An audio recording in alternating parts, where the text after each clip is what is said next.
নমস্কার বন্ধুরা, দীপার রান্নাঘরে সবাইকে স্বাগত জানিয়ে আজ আমি নিয়ে চলে এসেছি এই তীব্র গরমের দিনের জন্য মন ও প্রাণ জোড়ানো একটা ঠান্ডা ঠান্ডা ঘোলের রেসিপি, যেটা এখনকার দিনে রেস্টুরেন্টে গেলেই কিন্তু অনেকে ওয়েলকাম ড্রিঙ্ক হিসাবে সার্ভ করে থাকে।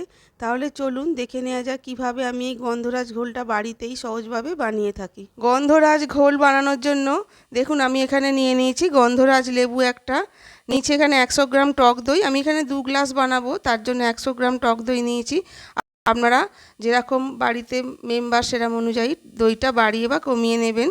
আর এখানে নিয়েছি বিট লবণ 1 চামচ, আর প্লেন যে সাদা লবণ হয় সেই লবণ নিয়েছি 1 চামচ। তাহলে চলুন ঘোলটা কিভাবে বানাই সেটা দেখে নেওয়া যাক। ঘোলটা বানানোর জন্য আমি এখানে একটা সিলভারের ছোট হাঁড়ি নিয়ে নিয়েছি, কারণ ঘোলটা ভালোভাবে ফাটতে হবে, তো তার জন্য ছোট পাত্র নিলে হবে না। আপনারা চাইলে কিন্তু মাটির হাঁড়িও ব্যবহার করতে পারেন। আমার কাছে এই সিলভারের হাঁড়িটা ছিল, তাই আমি এতেই বানাবো। এবার হাঁড়ির মধ্যে প্রথমেই দিয়ে দেবো 100 গ্রাম টক দই। এবার দিয়ে দেবো নর্মাল টেম্পারেচারে থাকা যে জল, সেই জলটা আমি দিয়ে দিলাম। এবার দিয়ে দেবো বিট লবণটা, আর দিয়ে দেবো প্লেন যে সাদা লবণটা নিয়েছিলাম সেটা। তাহলে আমি সবটা দেবো না, এর হাফটা আমি দেবো এখানে, কারণ বিট লবণ দিয়েছি, নাহলে লবণটা বেশি হয়ে যাবে।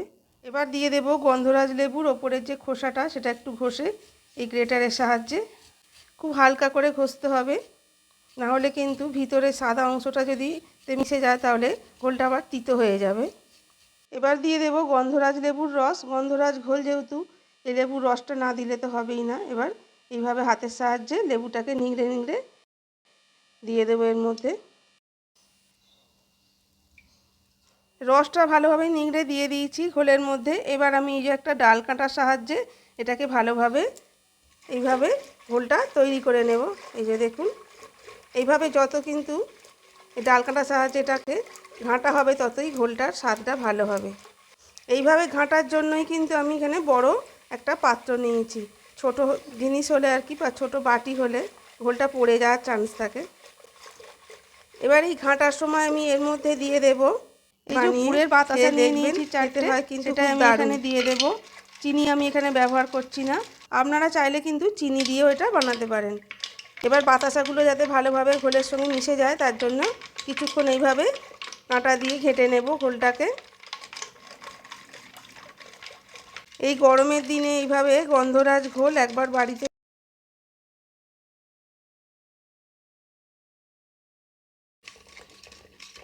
দেখুন, গন্ধরাজ ঘোল কিন্তু তৈরি হয়ে গেছে পরিবেশনের জন্য। এবার আমি ঘোলটাকে পরিবেশন করে দেব ভালোভাবে সাজিয়ে। এবার ঘোলটা পরিবেশন করার জন্য আমি এখানে দুটো কাঁচের গ্লাস নিয়ে নিয়েছি।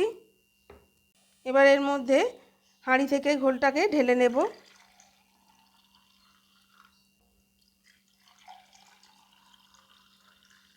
এবার এর মধ্যে দিয়ে দেব 1 চামচ করে টক দই ওপর থেকে এইভাবে, আর দিয়ে দেব বরফের টুকরো, আর দিয়ে দেবো ওপর থেকে একটু ভাজা জিরের গুঁড়ো এইভাবে ছড়িয়ে। এবার এইভাবে গন্ধরাজ লেবুর একটা করে স্লাইস আমি গ্লাসের মধ্যে দিয়ে দেব সুন্দর লাগার জন্য। এই যে ব্যাস তৈরি হয়ে গেল আজকে আমাদের গন্ধরাজ ঘোল। তাহলে কেমন লাগলো বন্ধুরা আজকে এই গন্ধরাজ ঘোলের রেসিপিটা ভালো লেগে থাকলে ভিডিওটিকে অবশ্যই একটা লাইক করবেন, সকলের সাথে শেয়ার করবেন। আর আমার চ্যানেলের এরকমই নিত্য নতুন রেসিপি সবার আগে পাওয়ার জন্য চ্যানেলটিকে প্লিজ সাবস্ক্রাইব করে রাখবেন, পাশে থাকা বেল আইকনটি প্রেস করে। তাহলে আজকের মতো এখানে শেষ করছি। আর আপনারা ওই গরমে সুস্থ থাকবেন, সাবধানে থাকবেন। আর ভিডিওটা প্রথম থেকে শেষ পর্যন্ত দেখার জন্য সকলকে অনেক অনেক ধন্যবাদ।